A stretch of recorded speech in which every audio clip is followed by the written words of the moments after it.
All right, let's try this again.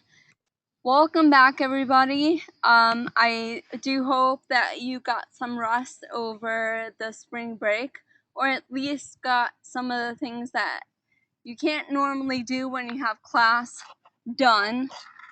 In the case of the instructors here, we actually get to be students for the week and go to a bunch of interesting classes. So I thought that was kind of cool. It's given me some fuel for thought on things I could start implementing in my class. Um, so I'm excited, and I definitely like being the student once in a while. I kind of miss it. I miss being in class. I miss being the learner. But again, I find that I learn from you guys the entire month, and it changes from month to month. All the new insight and the dynamic of the class, it makes it very interesting for me. Um, so, without further ado, we are here for copyright basics. Again, it's very basic. I'm going to give you the lowdown of what the copyright laws used to be, what they are at the present time, and what the future may look like if we don't take an effort as individuals to change the things that we want to change. So, I am not a copyright lawyer, nor do I claim to drive their Bentleys or have their six-figure salary. So again, I'm going to give you the basics. I know that the copyright lecture conjures up so many different questions. It really comes down to that we're all responsible as individuals. We have come to this school because we are of creative minds. Many of us are in the category of our creative pieces being our children and feeling as though that we are the protectors, and our children are vulnerable to the evils that lurk in this world.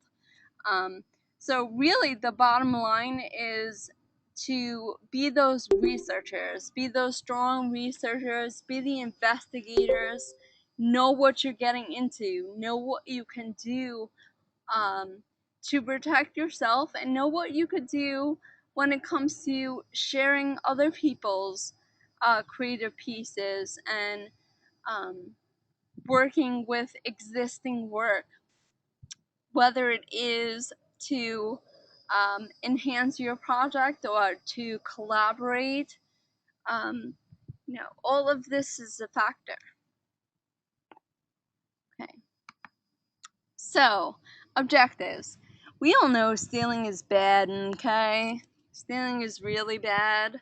I think that we'd all be lying if we haven't done this in one aspect of our life, whether it was illegally downloading a song, or simply buying a bootleg from the corner barbershop for $5.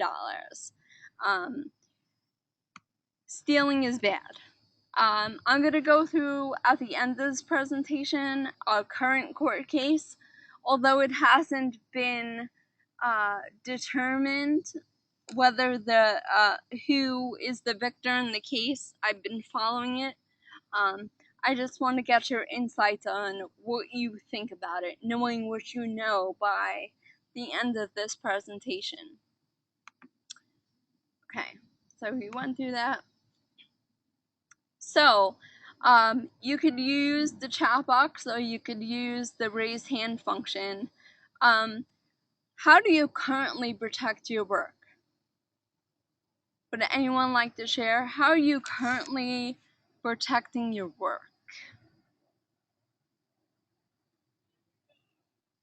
Okay, Adam says a watermark, which is awesome. So I'm concluding that you're an artist and put your watermark on many of your creations, which is good. Adam, do you use any of your art to promote yourself?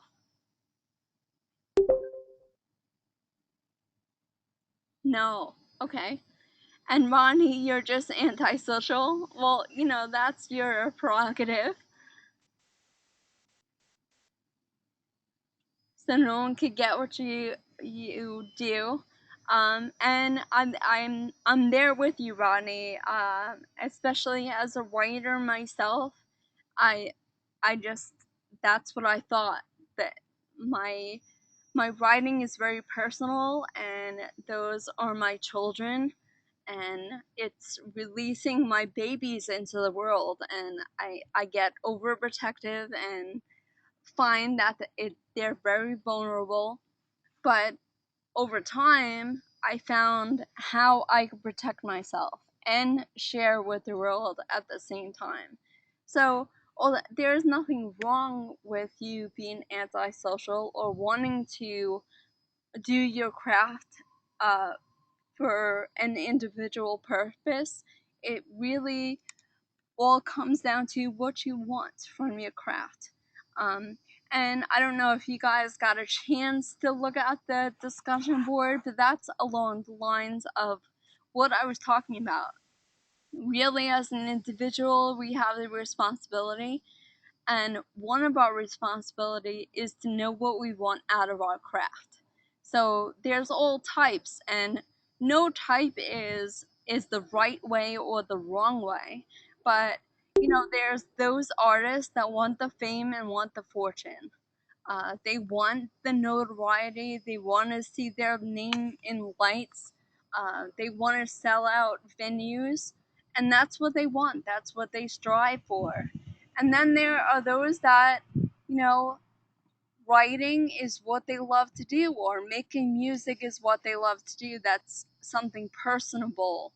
That's something that they hold dear and special in their heart, and they don't want to share with the world. And then you got the people in the middle where they want a little bit of both, and that's perfectly okay. But you have to be strong individually and know what you want from your craft. That's number one. Because then from there, once you know what you want from your craft, you have this roadmap of things you need to follow and things you need to investigate in order to get what you want from your craft. Make sense? And Rodney, now you got me wanting a cookie. And that's just not fair, because I won't be able to do that until I get home. But does that make sense? We all have our individual things that we want to do with our craft, and it's really up to us to educate ourselves on how to do that.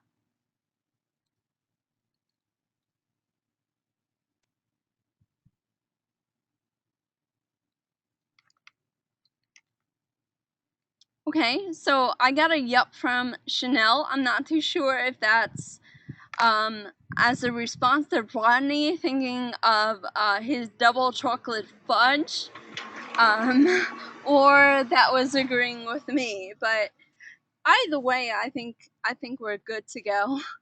Um, but in response to Rodney, I am actually putting a CD together about Maslow's theory of hierarchy, and one of the main things is that we think about the first tier is our hunger. And if you are thinking about a double fudge chocolate chip cookie, then I might as well probably be talking Japanese in this go-to session. And you do have to feed yourself. Um, your stomach and your mind work hand in hand when it comes to that. Once your stomach is satisfied, then your mind is open to learning new things and your ears are open. So get that cookie, Rodney. You have my permission. Okay, has has any of you currently in this room, has any of you had any of your personal material stolen at any given time? Have you had any of your say drawings or poetry or short stories? Has anyone ever stolen that from you without your permission?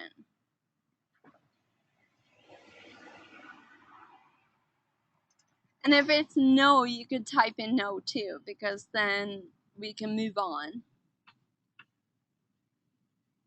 Your cookie was stolen? Is that why it's weighing so heavily on your mind, Rodney? I'm so sorry to hear that. Okay. So Brooke, so far so good. Oh wow, Adam, was that an article that you wrote that someone else posted on their blog? Wow. Would you like to talk about it, or you just wanna use the chat box?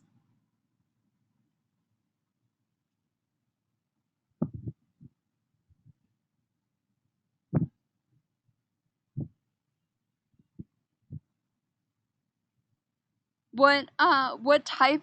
Too noisy here? Oh, I get it. I totally get it. What type of article was it?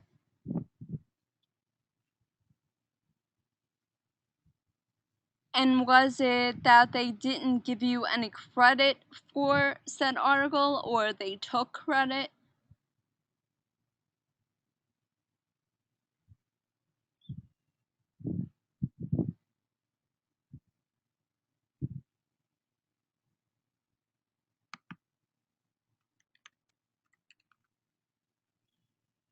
Reposted as their own. Oh, that's devastating. And how did you feel when you saw that, when you came across it?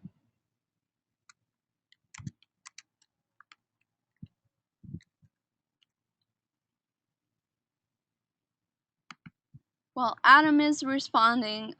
What I'm doing is I'm typing the title of a documentary series called Everything is a Remix. I also posted this on your discussion board. It's in 4 parts, and you can find it in its entirety on Vimeo, Vimeo.com. It's very, very interesting. I usually share it as a discussion piece when I teach my campus class. Um, the whole thing in its entirety is less than an hour. So if you guys ever have an hour, I know it's difficult. Even if it's only 15 minutes to watch one of the parts, it's so worth it. So worth it. Um, and Adam, yes, that would make me very angry, especially there's a lot of time and effort that goes into writing an article, especially the research that goes behind it. So shame on that person for posting it as if it was their own and not giving you any credit whatsoever. Um, it and that's what it really is. We've become these overprotective parents, and um, it it gives you this emotion of anger. And I don't know about you guys, but I feel like anger is such a wasted emotion. So if I get upset when people make me angry, because I don't like to be angry.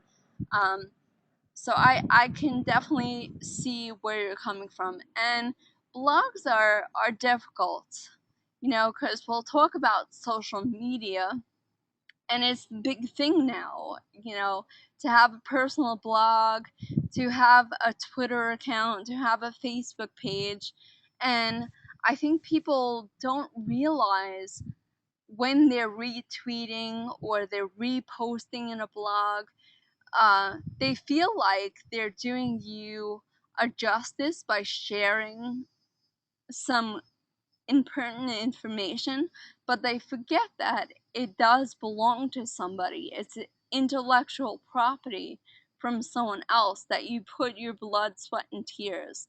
And I think it should be more publicized, and it should be talked about in the public, like the etiquette that goes into retweeting or reposting something. And people should be more aware of their actions and give credit where credit is due, not just in doing a research paper or creating a presentation, but it should be having a Twitter page or having a blog. So I'm very sorry to hear that, Adam. What ended up happening? Did you ever contact that person?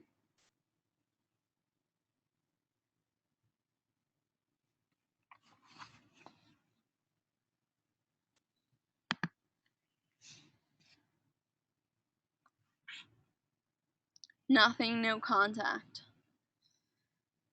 I'm really sorry to hear that.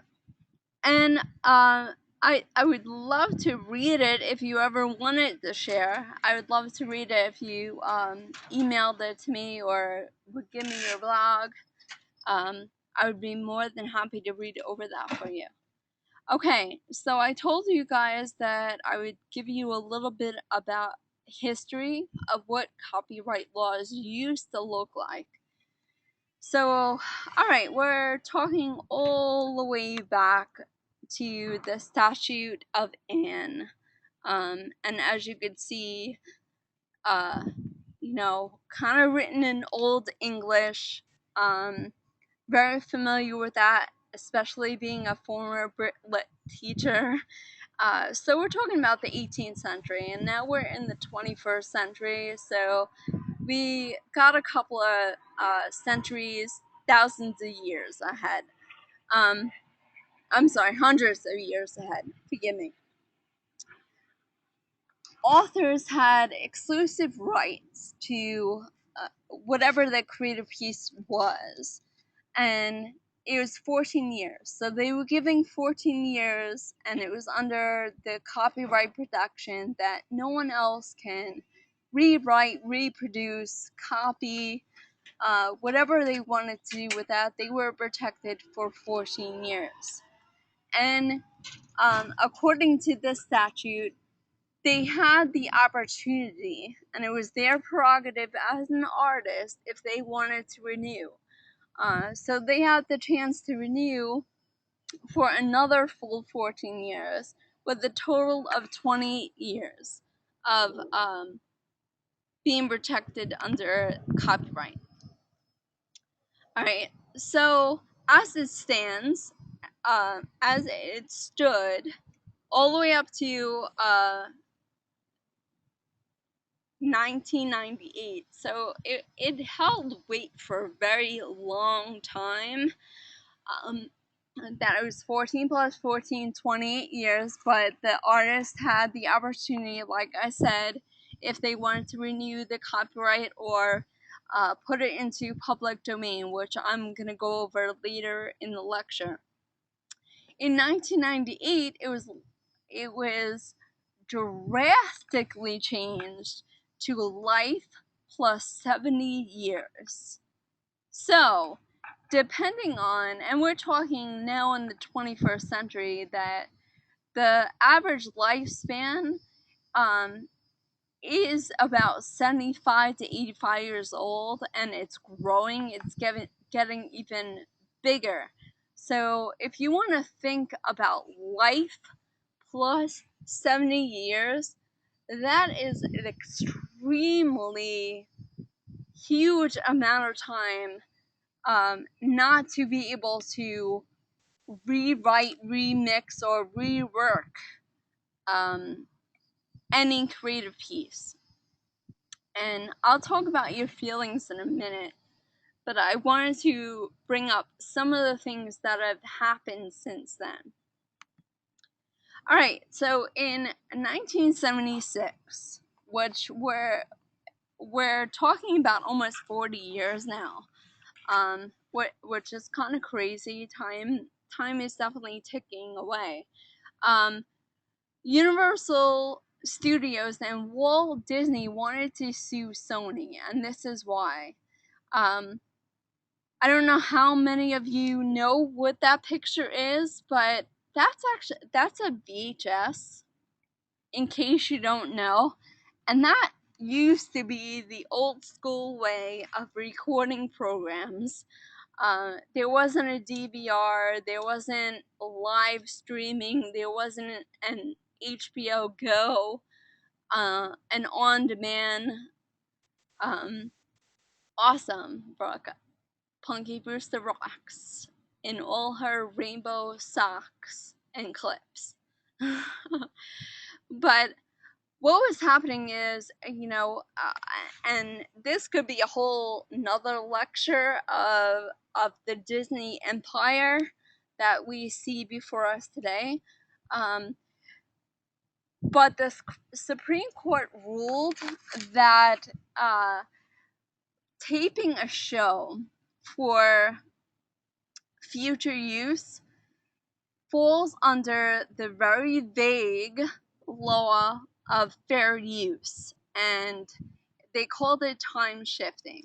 So, if this did not take place and Universal Studios and Disney won out over Sony for recording television shows or movies to watch later, there would be no TiVo, there would be no DVR, there would be no there would be nothing in the recording devices ever, because um, they would have put the lockdown on recording anything. So the only way you would be able to watch television nowadays, if this was a ruling, would be that you had to physically be on your couch at the said time to watch a show, or else you would miss out. And I know, as well as you guys know, especially being a Full Sail student, I'm sure that you guys don't have a lot of time for television, let alone time with your family, time for yourself. So the way that television is set up now, especially with Netflix and Amazon and iTunes, it's really hard to believe any other way of watching television other than watching it at a time that's convenient for you. So I'm glad that the Supreme Court nipped this in the bud, and there's something called time shifting where we can record a show and watch it later. Are you guys with me on that? Are you happy that this didn't become a rule? It'd be kind of bad. All right. So, fair use. I brought up the idea of fair use, and again, it used to be a heavier lecture in DGL where we go over all this, but there is such a gray area and there's such a vagueness, especially when it comes to fair use. Uh, it it's become the excuse, no pun intended, in the court system, giving people permission to use copyrighted material in such a way. Now, of course, there's stipulations and there's rules that go with it, but fair use is pretty much a defense in a court of law to use copyright material. So, copyright law does not give complete control, although many people believe it to be Disney. Did I say that? Sorry. But things like criticism and commentary. So you have to think about newspaper articles or even online articles that you read, movie reviews, book reviews. Could you imagine if an author of an editorial could not do a book review because it was copyrighted? And I'm talking about the title, I'm talking about the characters, the story. So basically it would be boy meets girl, boy falls in love with girl, boy and girl get married, the end. Does that entice you to want to read a book or want to go see a movie if it was so generalized and just fixed like that? There would be no incentive. There would be no trailers to go see a movie. So fair use falls under the line criticism and commentary. Like seeing your favorite sport newscasters giving highlights about last night's game. Um, there would be no Siskel and Ebert, exactly, Adam, and it would just be horrible. There would be no thumbs up, thumbs down. No way for us to decipher whether we want to spend our money on going to the movies or not. Now, of course, it's up to the individual. I tend not to look at reviews. I like to give movies or books the benefit of the doubt. Although, it does sway my position either way.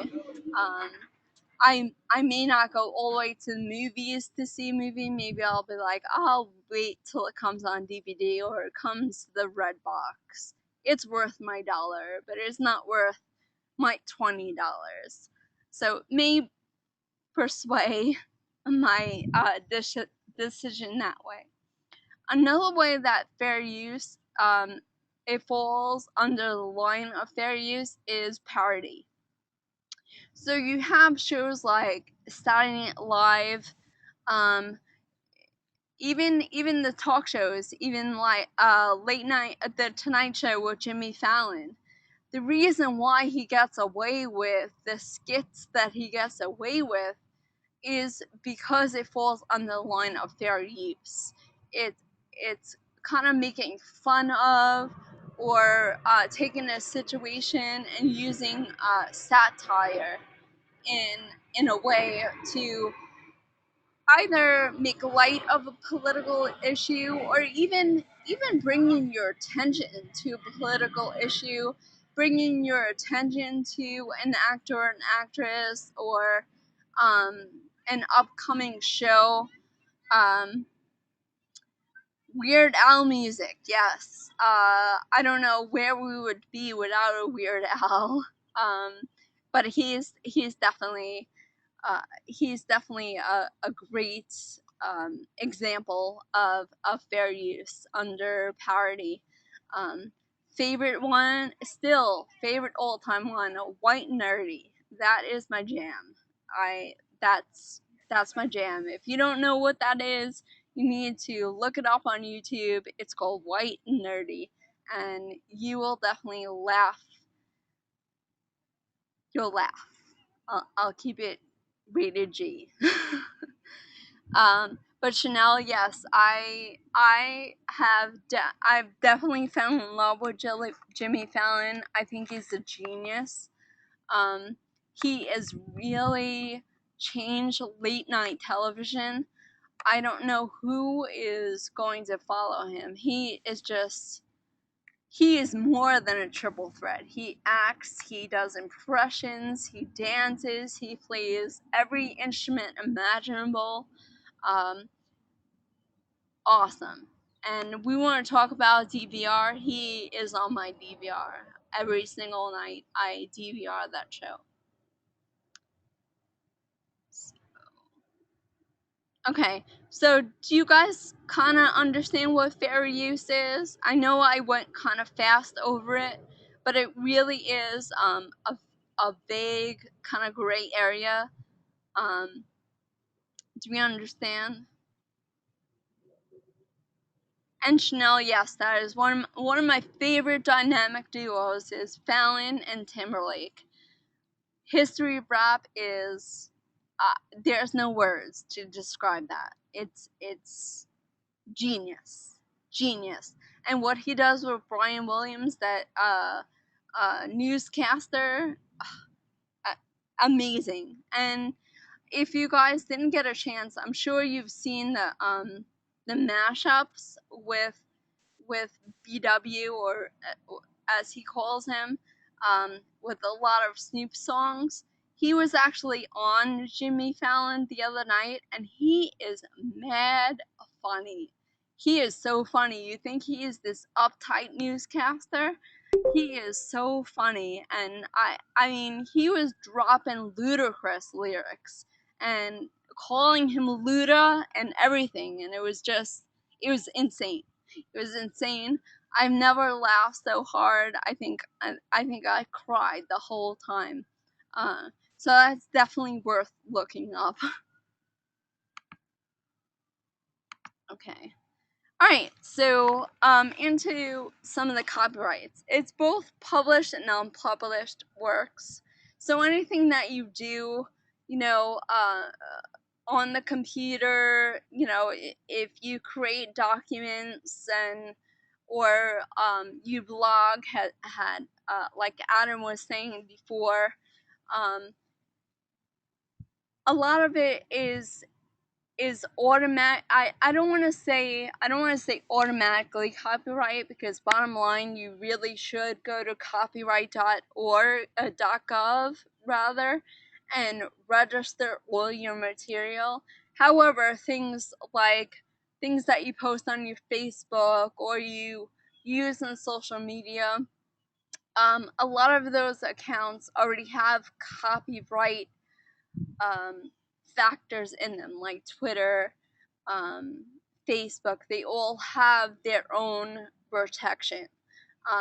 And really, what it comes down to, like I said in the beginning, it's our responsibility to learn and research and know our terms of agreement that we scan over and just hit OK.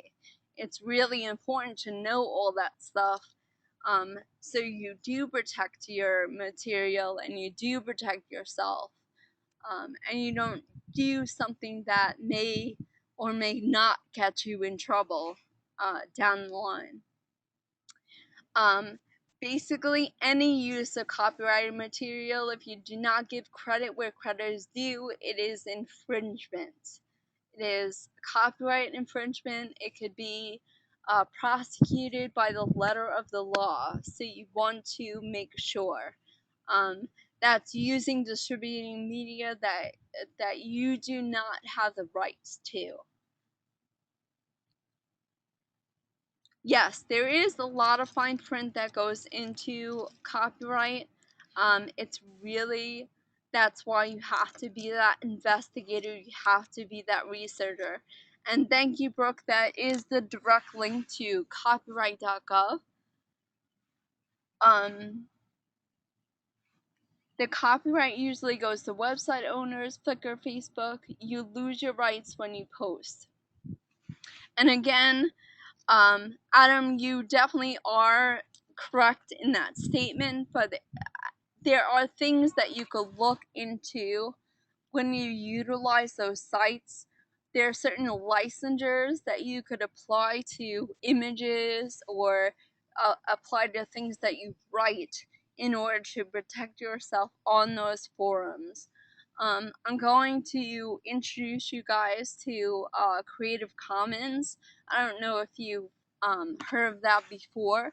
That there is a whole set of licensures that falls under Creative Commons, and it's a way for the artists to protect themselves, but it's also a way to share the work, as long as you are representing the artist in um, the way that they want to be represented, or you're using their image the way they want you to use their image, and of course giving the credit back to them. And there's all sorts of different licensures, you know, just to give an example, you know, there's share alike, there's non-derivatives, commercial licensures. There's all sorts of licensures. If you didn't know, now you know.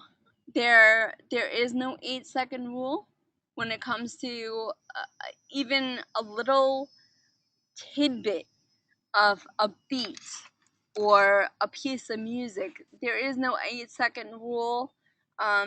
If you do go into Vimeo and you look at that documented series, there are several examples of this before, and again, you can have in your head, well, they won't notice if I take 8 seconds of a song. Believe me, if you are invested in your craft and you're invested in your creative pieces, you are gonna look for that stuff. And you'll recognize it anywhere. So you want to be mindful of the laws. You want to be mindful about how an artist wants their material to be remixed, if they even want it to be remixed. Okay, and poor man's copyright. Back in the day, before Adobe anything, it was rumored that if you wrote a piece of work or you took a picture or you did a drawing, what you could do is put said picture in snail mail, which we call it now, address it to yourself and stamp it, and essentially mail back your written material, and that was the way that you would copyright your material. There is no such thing. It's a myth. It's a rumor, especially nowadays where things can be easily manipulated. So there is, poor man's copyright is not in existence and never was in existence. You need to register your material if you want the letter of the law behind you. And if you can afford it, get a good lawyer. Get a good lawyer. Okay, copyright does not include names, titles, and short phrases. I'll just run through this. Simply, I mean, there's all sorts of common sense that goes along the lines. Could you imagine Valentine's Day without I love you? If I love you is copyrighted, could you imagine how many people would be sued? It would be astounding. It would be astounding. Names, that would mean that there couldn't be like 4 Bobs in a classroom, or there couldn't be another Susie or Jennifer or Jackie. There wouldn't be anything. And yes, of course, companies try this all the time, although said companies will trademark their name. So there's the difference. You can't copyright a name, but you could trademark a name. Recently, Jay-Z and Beyonce trademarked Blue Ivy's name. So the combination of Blue as the first name and Ivy as the second name, they trademarked that name so it can't be copied by so many people. It's the uniqueness of the seed that came from Jay-Z and Beyonce. Well, then we are on the same wavelength, Chanel. That's awesome. And then ingredients and style ideas. Could you imagine? I'm sorry, but I'm Italian. If you told me that I could use tomatoes in the sauce that I make, and I couldn't use a sliced tomato with tomato mozzarella and basil, I would be highly, highly angry. So no, you can't copyright ingredients. You're going to use a tomato in more than one thing. Um, Familiar symbols and or designs. Again, many of these things can be trademarked. So,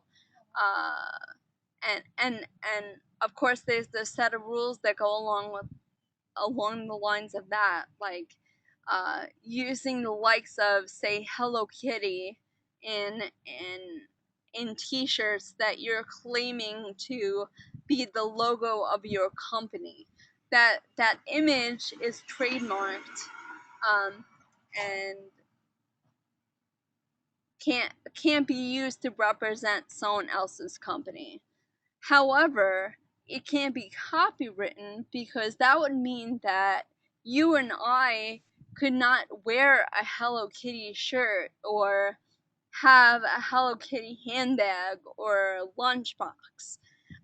So um, can't be copywritten, but it could be trademarked. Does that make sense? I hope.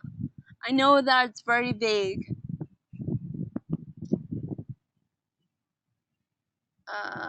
And I see, okay, Callie says, that reminds me of an episode of Kitchen Nightmares where a restaurant owner tried to trademark the word hun and sued a bunch of locals over it, even though the state she was from was popular for that word.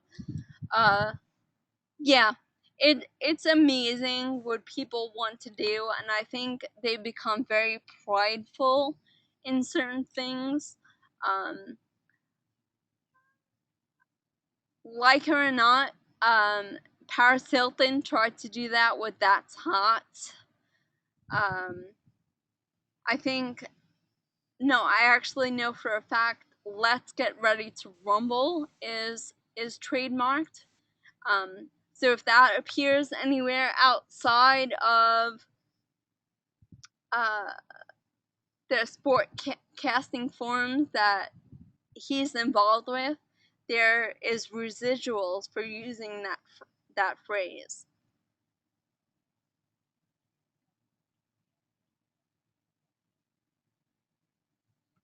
So there's many things, and again, it just brings me back to um, what I said in the beginning. It really pays just to be educated. It pays to do your research, so you don't get in trouble and you protect your rights. As a creative individual, knowing what your rights are. Um, Brooke, in my findings, they actually went through with it and trademarked Blue Ivy's name. I don't know. My dad had a saying, and it was money talks, and the S word walks, basically. So, they're pretty powerful in this industry. They have a lot of money. Um, so it could be that, you know, that's the way it goes. And it goes back into some of the cases out there today. Um, that's why it's so important to protect yourself, because there are very powerful people out there, and if they steal your work, they have the means, they have the money to get the best lawyers, they have control, basically. And if you do not protect yourself and you did not go through the channels to do so, it's very hard being the underdog, so to speak, to win cases like that. So um, you have to protect yourself and be educated. And Brooke, I will do the same. I will look that up for sure.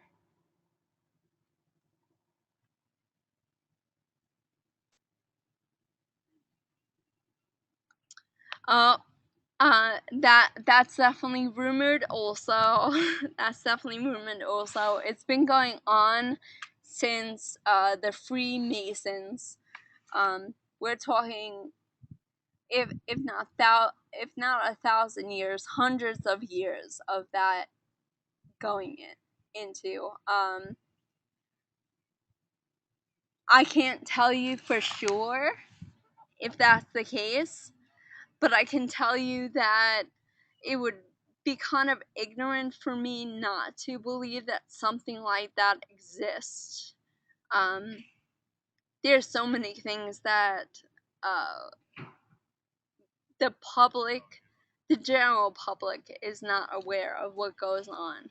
So, it's really interesting. And if you guys actually want to know about that a little bit more, someone that actually that uses his art to kind of expose some of those conspiracies, his name is Immortal Technique.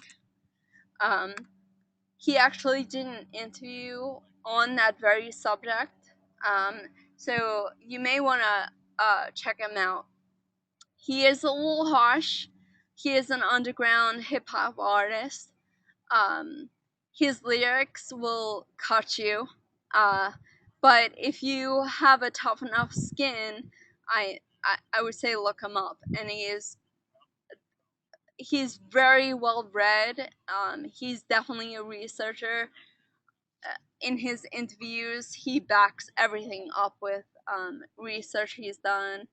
Uh, so I would say a lot of things he says are credible because he does back himself up with research.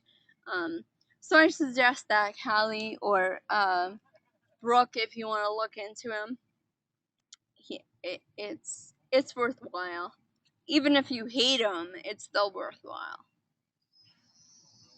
Okay, public domain. Public domain is another thing, and it's very ironic because we, you know, I do an ingest where I say Disney under my breath, but really it's very ironic to the way that they are right now as this big empire, because they built their entire empire from things that came from public domain.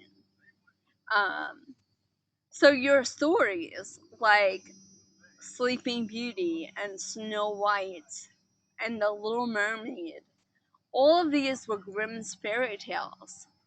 Very dark and deep with symbolism, um, but very dark. If you ever read the Grimm's fairy tales, they are definitely not your Disney princess movies.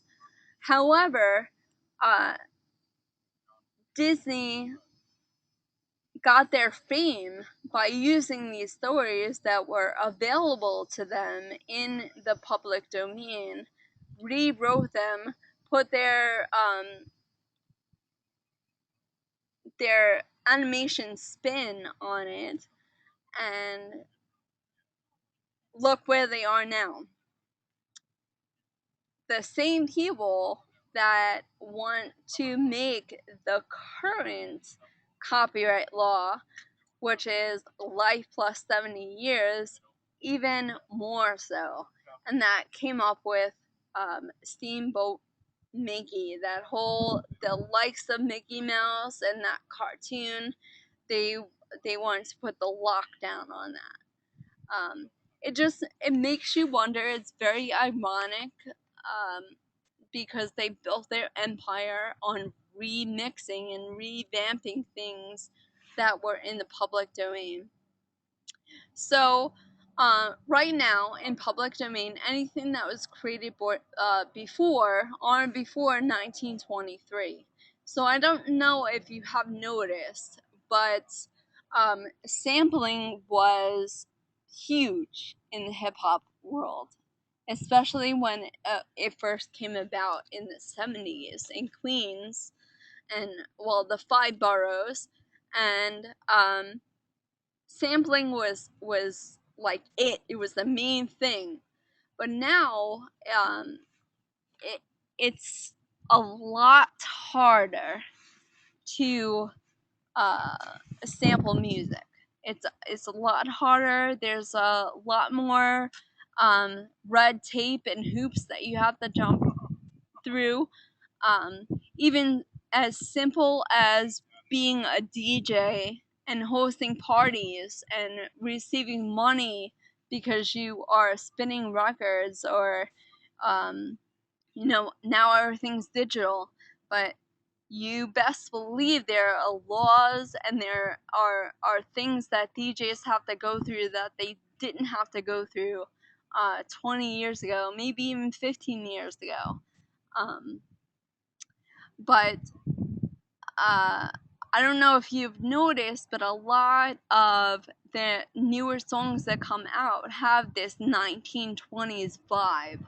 And it's that old gramophone kind of scratchy uh, record playing. Um, a lot of the voice in the background is very 1920s, very prohibition era, and it's because that a lot of that music is now coming to light in the public domain, and it's easier for artists to uh, get a hold of that music and sample it. And it really is like, Brooke, I'm definitely with you on that. I love it. I love the prohibition era. I love that that was part of our discussion with the cold case. um, all about the gangsters. I love it. I love the Al Capones, uh, the Dillingers, the Bugsies. I love it all. I love it all. So it's kind of a cool time right now in music, and artists can do a lot of really, really neat, cool things with that stuff.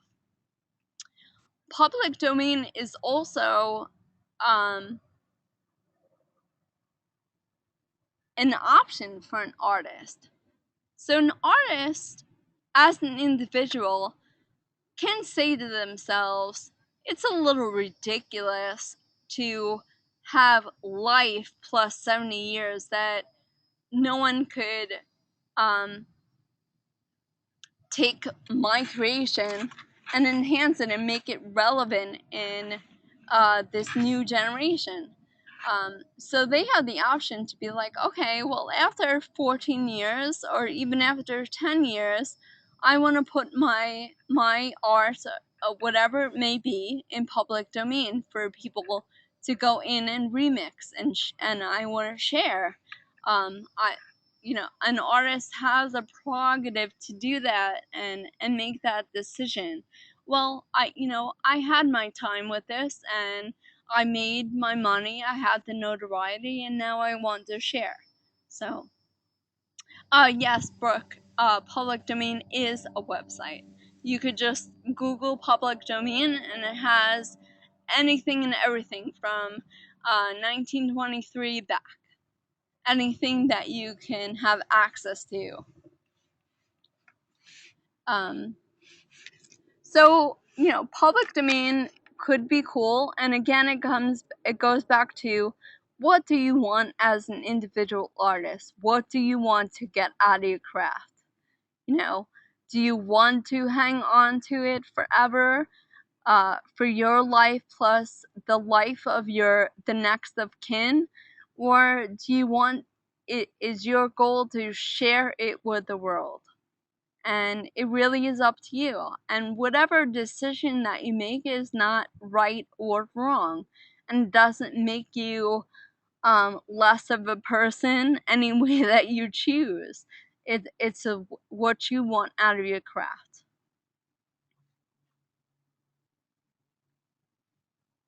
Okay. All right. So I'm gonna end with getting your idea about this current case that's going on, and I want to see what you guys think about it. Hopefully, you've heard of these guys before because um I hope you have. I just hope you have. Okay, there is a current case with the Beastie Boys. Do we know who the Beastie Boys are? And you could just simply text it in the text box. Please let me know that you know the Beastie Boys. Okay. Okay, so most of you know. Um, and it's funny because just quick side story. I taught high school and I was teaching. I think we were at the time when we were doing plays, and um, our drama production did this whole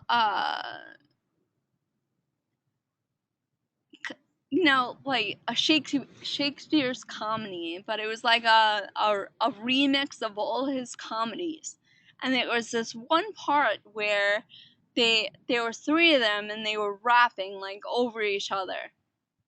And I had mentioned in my class, I was like, didn't you think that was so Beastie Boys, the way that they were feeding off each other?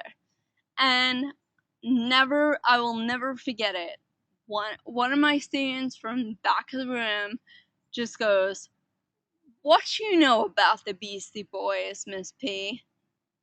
I was like, "What? Do you remember where I'm from?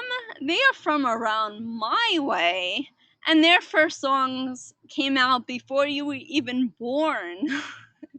So I thought it was really, really funny to, thinking that they just came about when Sabotage came out, and to think that, like, oh, look at this teacher trying to be cool, knowing about the Beastie Boys. I just thought I'd share that. Got a little chuckle. It still makes me laugh.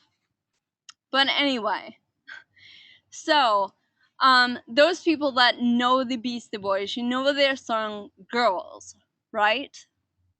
Do we know their song Girls?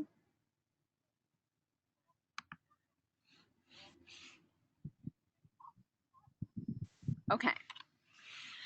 Okay. So, Brooke, would you say that that song Girls is empowering for women?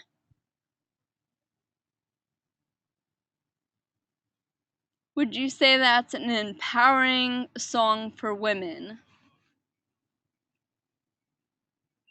No, not really. And I'll tell you where I'm going with that in a moment. But it you know, Beastie Boys are known for their satire. They're known for their playful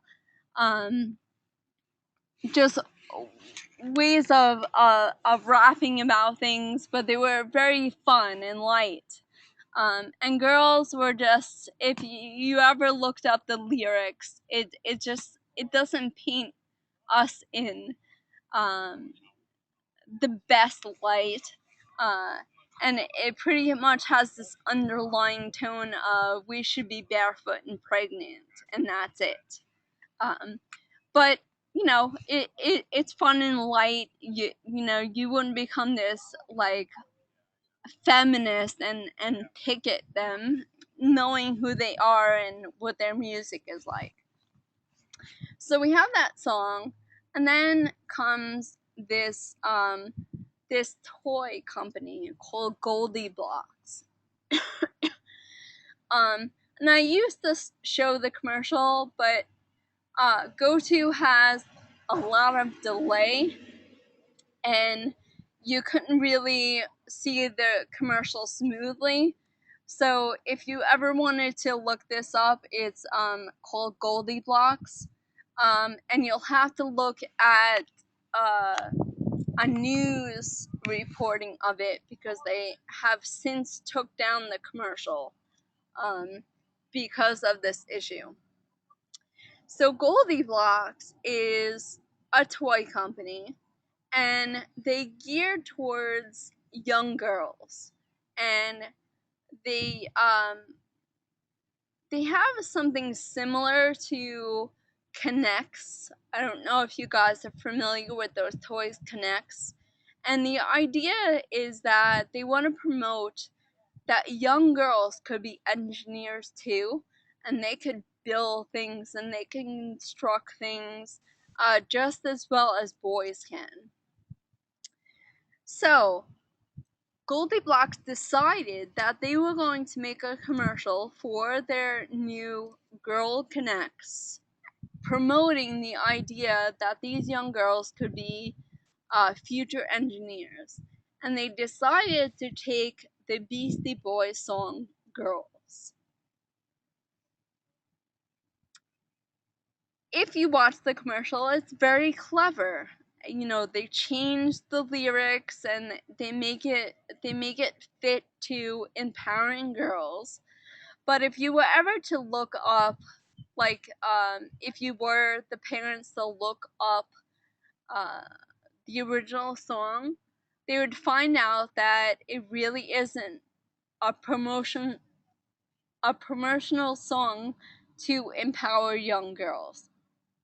Okay, so that's the surface. That is the surface of what went on. GoldieBlox decided and this is after this commercial went viral. It was actually, yeah, this commercial already went viral. It was already shared on all your social media networks. You know, on Facebook, on Twitter. It was all over. They decided after this went viral, they decided to sue the Beastie Boys preliminary for copyrights under fair use, stating that they're using the song parody reasons. Now, before I go into anything, and you don't have the answer if you know about this case, but before I go into anything further, do you think that GoldieBlox has any say in, or any case in this issue? Do they have a valid case saying that they can use this material under fair use parody? Do you agree with that?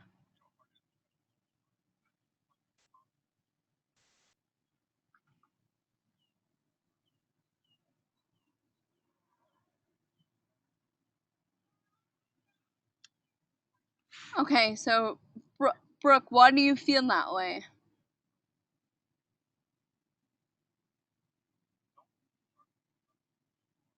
Okay, Adam, if it were your song, you would not be happy, and there's a lot of people that feel that way. Definitely.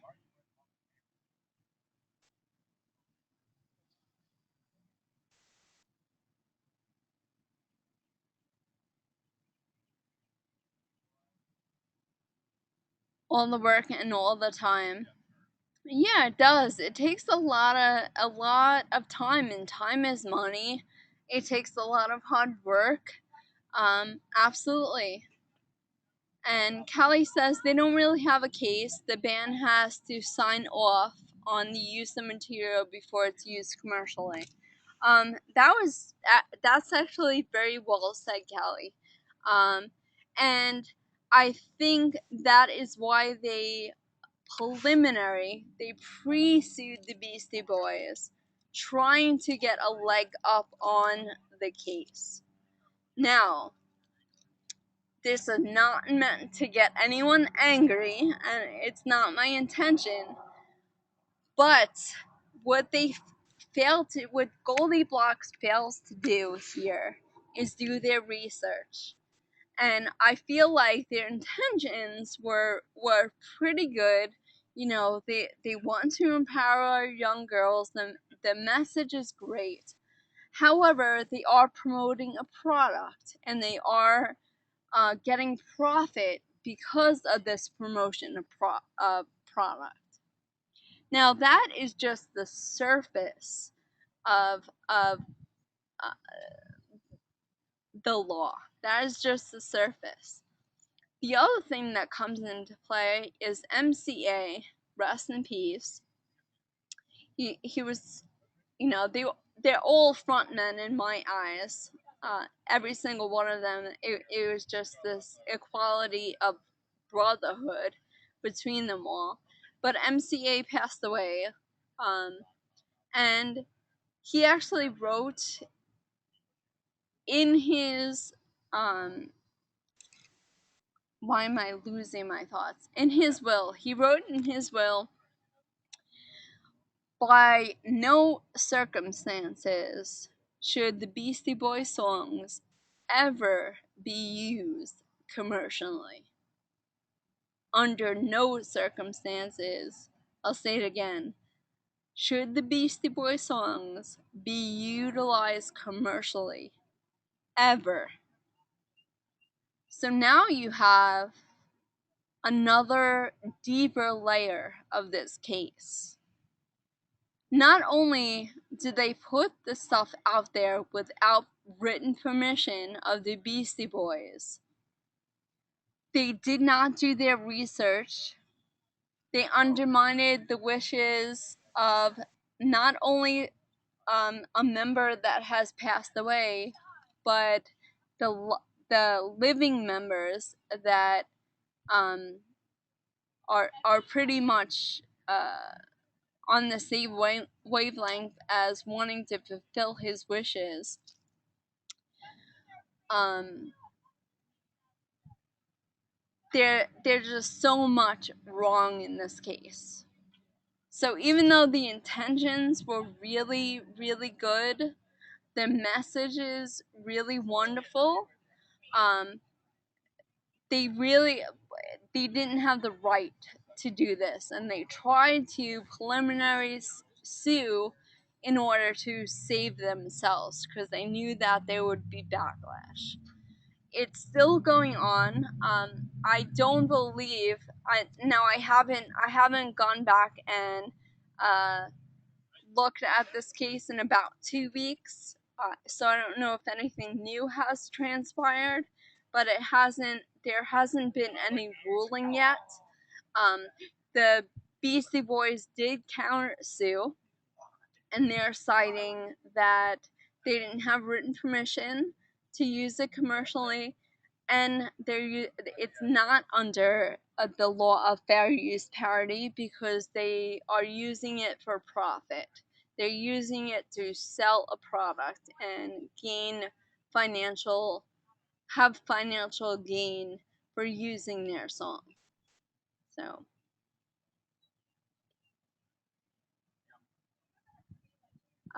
does that mean that the rule of life plus 70 doesn't apply? Is that Brooke, you're talking about the copyright law?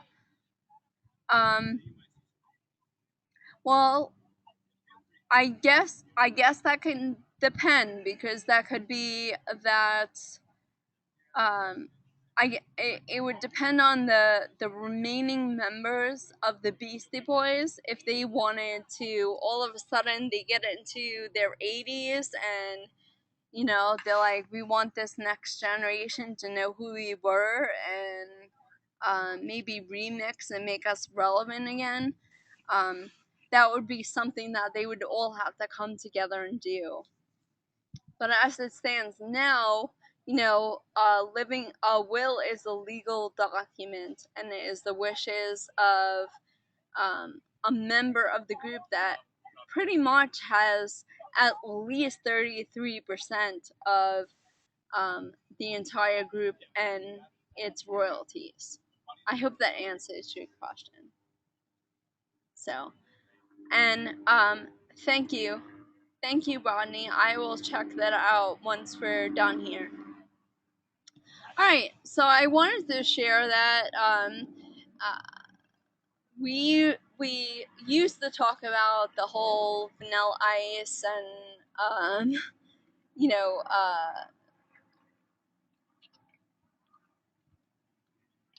when he sampled David Bowie song, Under Pressure. We used to talk about that, but this is new and upcoming, so I wanted to share that with you. Alright, so that basically is copyright in a nutshell. I told you we would go over the basics. If you have very cute, Adam. And you guys would all be lying to yourself if you don't know every single word to that song. You'd be lying to yourself. But anyway, if you really want to know the answers, the meat and potatoes to your questions, copyright.gov is the place to go. Just research, investigate, educate yourself. It's really, you guys have a challenge nowadays, and you have to be the artist and the businessman. You have to know both ends of this industry in order to survive. So you need to educate yourself. And yes, and I'm talking in the 50 on A1A. It's right here in Florida. So just saying.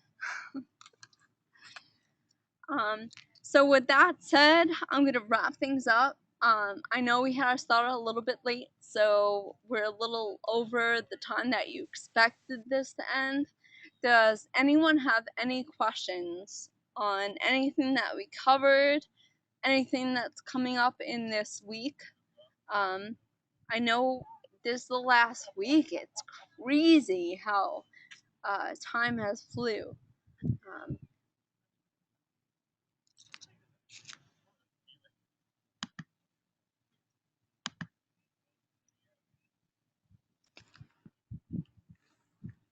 Okay, those that have questions for me privately, I could stay after a little while and answer your questions.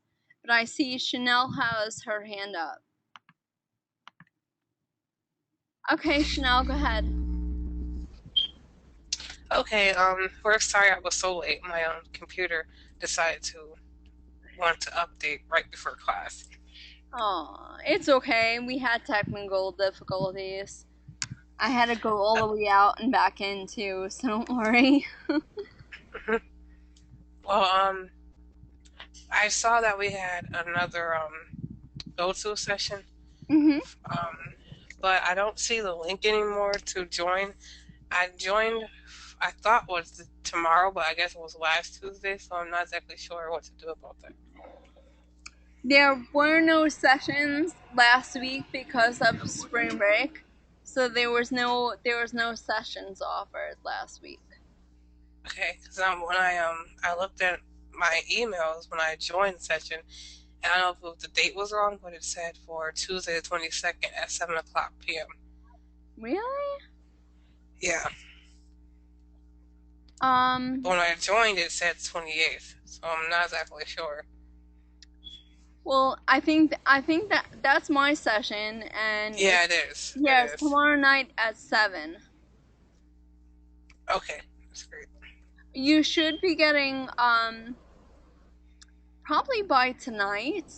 You probably I'll get a reminder.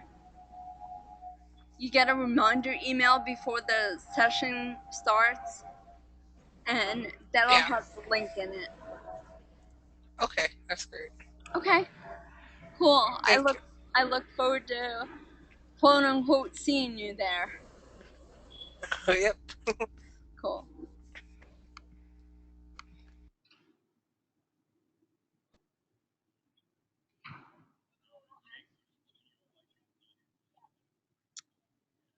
Callie, which ones are you talking about? Are you talking about the links that of the recordings?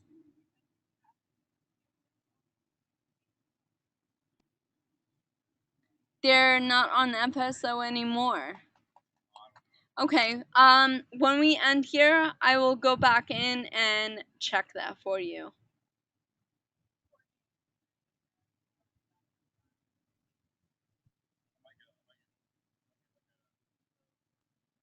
Okay, Chanel, I'll look into that when I get back into the office and see if that's like all around, if that's an FSO issue, and I'll look into that, make sure everything's functioning.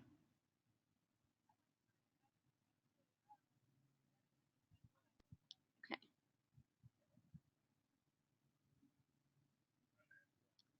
3.0 is set to start, probably next week. It's for the May sessions. It's pretty cool too. There's a lot of cool functions coming up, so I'm excited about that.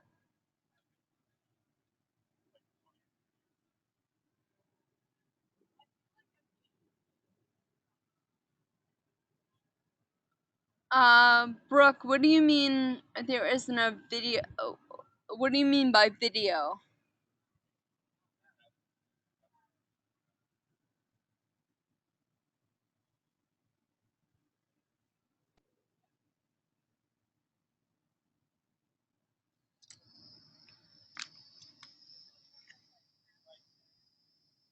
And there's no video recordings?